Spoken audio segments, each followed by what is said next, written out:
Olá, sejam muito bem-vindos ao Consumidor em Pauta. Eu sou o João Custódio e estamos aqui de segunda a sexta-feira trazendo muita informação relevante para você, com muita prestação de serviço, abordando assuntos como direito do consumidor, direito do trabalho, direito imobiliário, direito previdenciário, direito de família e sucessões e direito comercial. Tudo isso aqui na nossa TVE, na TV Pública dos Gaúchos. E hoje vamos falar sobre direito comercial e quem está conosco aqui hoje é o Evanir Aguiar dos Santos, que é contador, mestre em economia e também um dos fundadores do Grupo Fortus. E hoje o tema vamos falar sobre custo da contratação de empregados. Muito bem-vindo, Evanir. Muito obrigado, João. Obrigado a todos que nos assistem.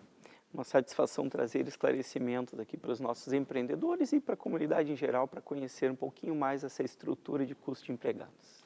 Bom, quais são os custos de contratação de um empregado por uma empresa, Evanir? As pessoas ficam assim na dúvida do empregador, né? Ah, não vou contratar porque tem muito custo, não sei o quê. Não... É importante ele saber quais são os custos também, né? Exatamente. É importante por vários motivos, né? Tanto para aquele empreendedor que está começando, então, o seu empreendimento, e hoje ele é a equipe, né? Somente ele está pensando em contratar uma pessoa, ou então para quem, né, no seu dia a dia, muitas vezes não consegue perceber onde está indo todo o recurso da empresa, aquele lucro, para onde está indo. Muitas vezes desconhecendo todos os custos que envolvem essa parte importante que é a contratação de pessoas, né? Bem, esses custos, João, eles têm algumas variáveis. Depende da estrutura tributária da empresa, se é uma empresa do Simples, lucro presumido, lucro real, se é um microempreendedor individual. Depende também do ramo de atividade, que aí poderá ter nas suas convenções coletivas salários mínimos das categorias diferenciadas, outros benefícios. Depende também da atividade em si, que poderá ter riscos, insalubridade, então uma série de variáveis. Mas, via de regra, os custos que envolvem uma contratação de um empregado seletista são, além do seu salário bruto, que vai depender da função, vai depender da experiência, enfim, né? A contribuição à previdência social, tanto a contribuição do próprio empregado, em que haverá, então, esse desconto e o repasse para a previdência por parte da empresa, o Fundo de Garantia por Tempo de Serviço, o FGTS, em que a empresa faz um depósito mensalmente sobre a folha de salários, que nesse caso são 8%. O 13º salário, que o empregado faz jus a receber um salário a mais em duas parcelas, uma até 30 de novembro e a segunda até 20 de dezembro. As férias, em que o empregado também tem direito a um descanso remunerado de 30 dias a cada 12 trabalhados, e nesse descanso também vai ter o direito a um terço sobre o seu salário que recebe no momento em que sai de férias. Vale refeição, vale transporte, o vale alimentação, que também vão depender dos acordos coletivos que tem entre os sindicatos. Alguns adicionais, como insalubridade, periculosidade, adicional noturno. Então, tudo isso, né, somado vai dar o custo efetivo do empregado, não apenas o salário, né? Então, se diz que uma empresa optante do Simples Nacional, por exemplo, ela tem, além do salário do empregado, mais 33% a 35% de adicional sobre este salário como um custo para a empresa. E as empresas do lucro real, lucro presumido, essas podem chegar a quase 100%, em média 95%, 96% em cima do salário do empregado. Então, se o empregado é contratado por R$2.000, ele pode custar quase 4 para a empresa. Então é uma diferença bem importante, né, E é importante você saber também que, e ao mesmo tempo, se ela não contratar direito também, ela vai ter custos. Essa pessoa, não vou contratar, não vou assinar a carteira, depois tem outros custos que são com a justiça depois, né? Exatamente, aí tem tudo isso que deixou de pagar, poderá pagar, inclusive com todos os acréscimos legais, indenizações, e aí por aí vai. Bom, Ivani, e quais são os custos sobre a folha daqueles profissionais que são empregados terceirizados, daquela empresa que faz uma terceirização de mão de obra? Muito bem. As empresas de terceirização, além do custo, todos esses que a gente já trouxe aqui, o salário, o fundo de garantia, contribuição previdenciária, vale transporte, vale refeição, além de todos esses custos que o empregado tem direito e incide sobre esse contrato, ele ainda, por ser uma empresa terceirizada, que fará, então, o recrutamento, seleção, a gestão, então, deste empregado para fazer a cessão para um terceiro desta mão de obra, esta empresa de terceirização, ela tem outros custos que são custos necessários para o seu funcionamento, como custos administrativos, com, por exemplo, seus funcionários, a sua sede, seu aluguel, energia, os seus próprios impostos. Também tem outros custos de capacitação, treinamento daquelas pessoas que serão terceirizadas, não é? Daquele empregado que a empresa contrata e vai fazer então essa cessão da mão de obra. Poderá ter ainda outros encargos de seguro, porque ele corre sim um risco de algum eventual problema com esse terceiro que está trabalhando lá para o seu cliente, então é importante ter o seguro, um compliance, alguma consultoria, ou seja, esse custo do empregado terceirizado, ele será maior do que o custo do empregado contratado diretamente pela empresa. Porém, eu vejo como uma excelente opção a contratação de empregados terceirizados em momentos, em situações especiais, em situações que eu necessito, de forma emergencial, de uma mão de obra e que esteja dentro da regularidade, de uma mão de obra que seja especializada, como, por exemplo, aconteceu agora, por exemplo, nas enchentes que nós tivemos no Rio Grande do Sul, em que muitas empresas necessitaram contratar às pressas pessoas, não é, para ficar fazendo a proteção patrimonial naquele momento. Então, ali foi um momento, por exemplo, que as empresas terceirizadas foram muito utilizadas e muito importante. Então, tem um custo um pouco maior por conta de toda essa estrutura que a empresa de terceirização tem para manter aquela equipe que será terceirizada, mas é muito benéfico em situações eventuais, em situações em que não é a especialidade da empresa, por exemplo, cuidar de portaria. Então, terceiriza-se a portaria, por exemplo, dos condomínios, e é muito saudável e bem importante. Bom, Ivani, também tu já comentou um pouquinho antes, mas os valores dos encargos, eles mudam conforme o regime de tributação da empresa? Mudam sim, João. É uma pergunta, inclusive, importante trazer que as empresas do Simples Nacional, elas têm aí um benefício bem importante em relação à contribuição previdenciária patronal. A contribuição previdenciária patronal para a empresa do Simples, a CPP, ela está inclusa lá na guia do Simples Nacional que a empresa paga sobre o seu faturamento. Então, a contribuição previdenciária patronal das empresas do Simples é aquela incluída lá na guia DAS do Simples Nacional e não sobre a folha de salários como as demais empresas do lucro real, lucro presumido. Essas empresas do lucro real, lucro presumido, elas terão então, além da contribuição de 20% para a Previdência Social, ainda uma contribuição para o Sistema S, que poderá chegar a 5,8% sobre a folha de salários e mais um percentual sobre o risco de acidente do trabalho, o RAT, que varia ali de 1, 2, 3% e poderá ter redutores ou até chegar a 4,5%, dependendo do ramo de atividade e dos acidentes de trabalho acontecidos naquela atividade, naquele ramo dessa empresa. Então, as empresas do lucro real e lucro presumido, elas têm então esse acréscimo na contribuição previdenciária, que se somarmos aí sobre um dozeavo de férias, 13º, pode chegar a 35% mensal sobre a folha de salários. Então, há essa diferença bem importante, né?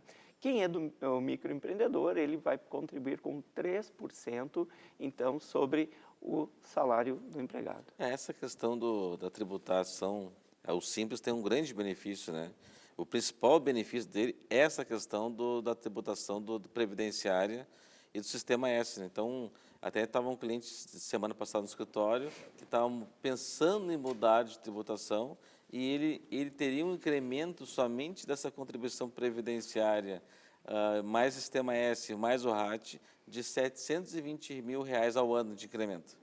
Né? E também é importante, essa pessoa fala, não, é somente a previdenciária 20%, não, tem 20%, e o Sistema S é bem relevante, o Sistema S nesse custo da empresa, né? Sim, 5,8% sobre a folha de salários, dependendo do valor. Esse é um dos itens que mais influencia na escolha do regime tributário para aquelas empresas que podem optar pelo presumido lucro real, é realmente a contribuição previdenciária patronal, João. Tem um impacto bem importante mesmo.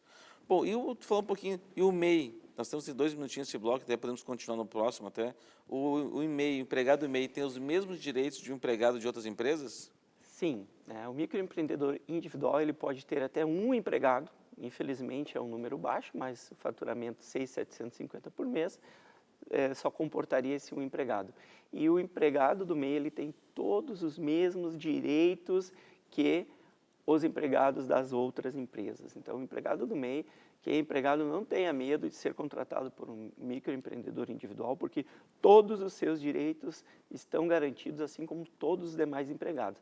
Vantagem para o microempreendedor individual, que ele vai pagar os 8% do fundo de garantia, mas a contribuição previdenciária patronal é de 3%. Então, o empregador MEI, este pagará 11% sobre a folha de salários. Muito bem. Ótimos esclarecimentos do Evanir até o momento, mas vamos ter que fazer um breve intervalo. É bem rapidinho, já voltamos.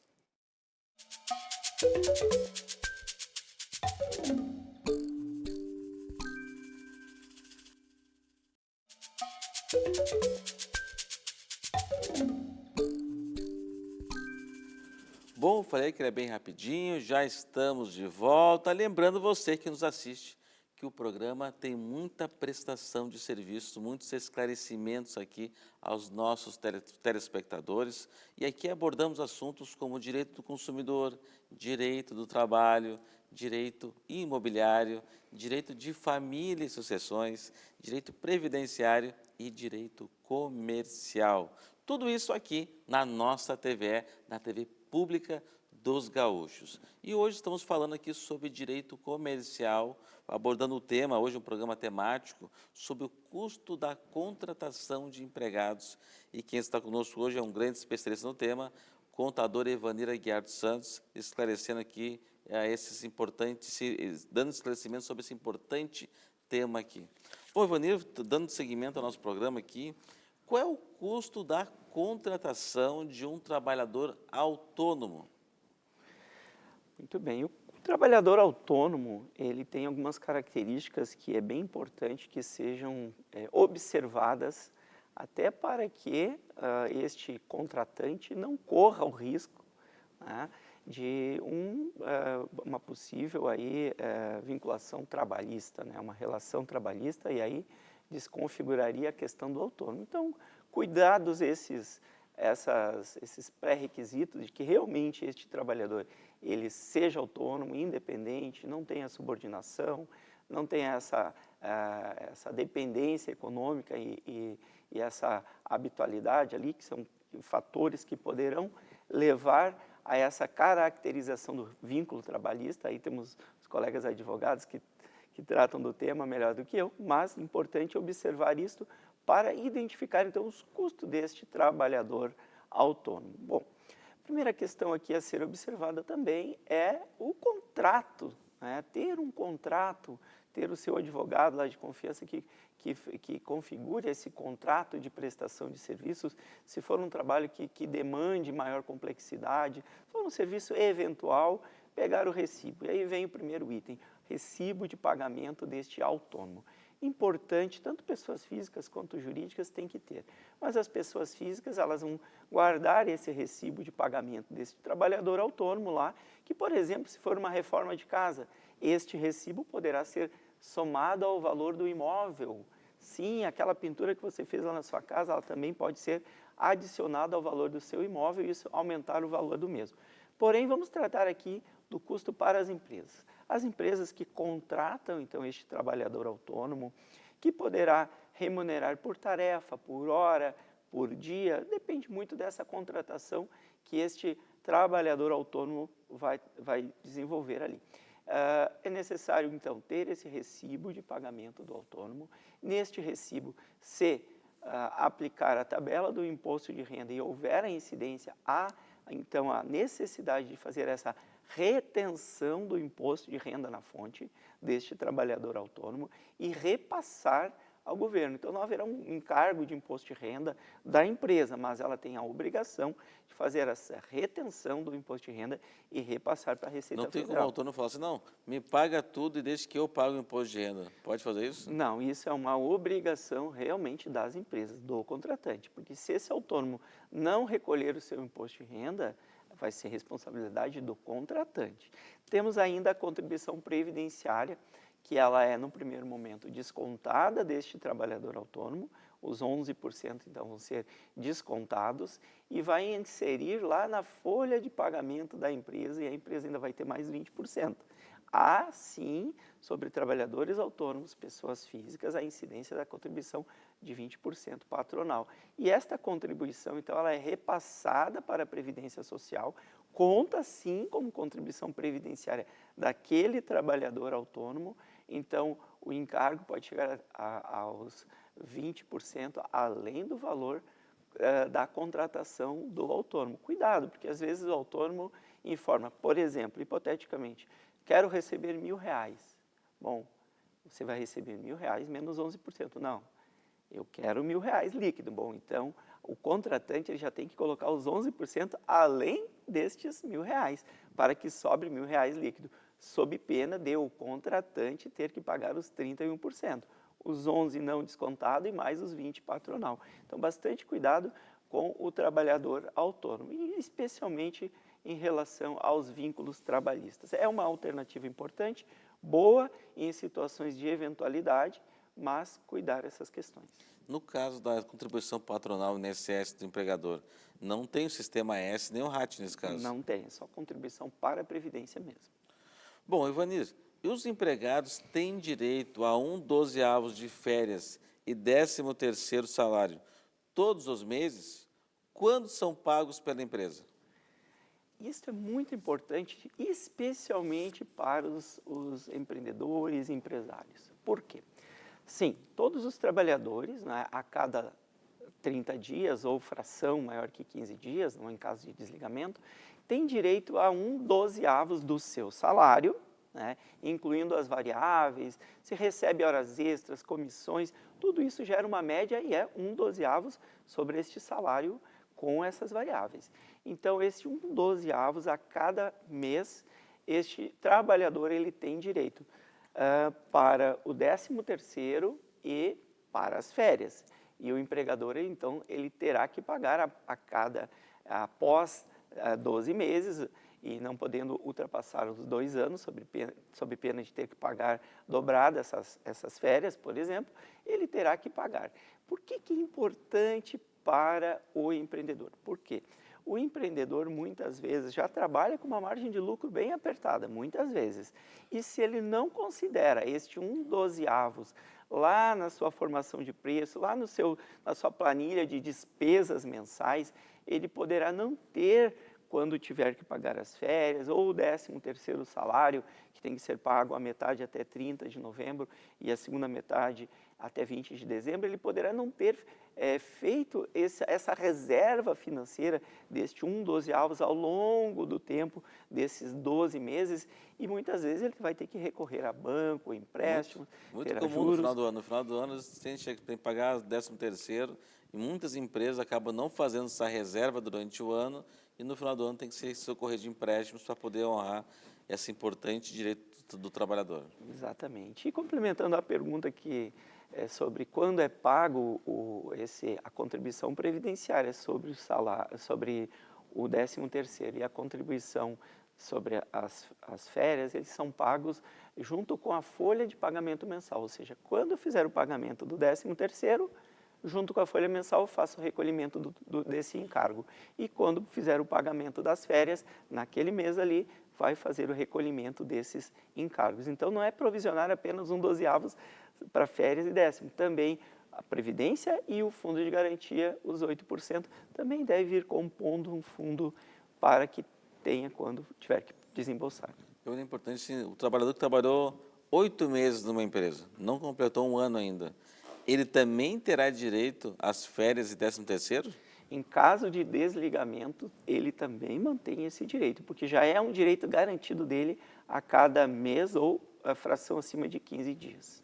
Então ele vai receber proporcional. Proporcional 8 12avos do seu salário. Bom, e vou dar uma outra questão que muitos empreendedores têm dúvida, né? O que é o Prolabore e se ele é obrigatório? Bem, o Prolabore, e sim, no primeiro momento, ele é obrigatório para todos os empregadores, todos os sócios das empresas que desenvolvam alguma atividade administrativa ou operacional naquela empresa. Ele é um contribuinte obrigatório da Previdência Social. Este Prolabore, naturalmente, ele vai também contar com tempo de contribuição, vai contar para a sua aposentadoria.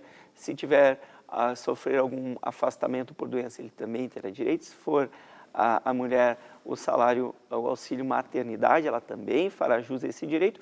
Tudo baseado na contribuição previdenciária advinda lá do Prolabore, que é o valor do, vamos dizer assim, salário, só que não é salário, do sócio, do administrador, daquele sócio que efetivamente desenvolve a atividade na empresa. O valor tem que ser pelo menos do salário mínimo, mas a gente sempre aconselha os nossos empreendedores, nossos clientes, que seja um valor que seja importante, claro que dependendo da capacidade de pagamento da empresa, não é? Não vamos definir um Prolabore de R$7.000 se a empresa não tem este lucro, não. Mas se a empresa tiver essa condição de fazer o pagamento, isso é muito importante para o futuro do empreendedor. Quanto mais velho a gente vai ficando, João, eu que já estou com cabelos brancos, mais a gente começa a se preocupar com o futuro e com essa contribuição previdenciária. Diferente do salário dos empregados, esse Prolabore ele não vai dar direito a fundo de garantia, a férias, 13º, o empreendedor ele se dá essas férias e ele vai ter a enfim, a sua remuneração lá através dos lucros da empresa. É muito importante, então, essa diferenciação. E ele é obrigatório?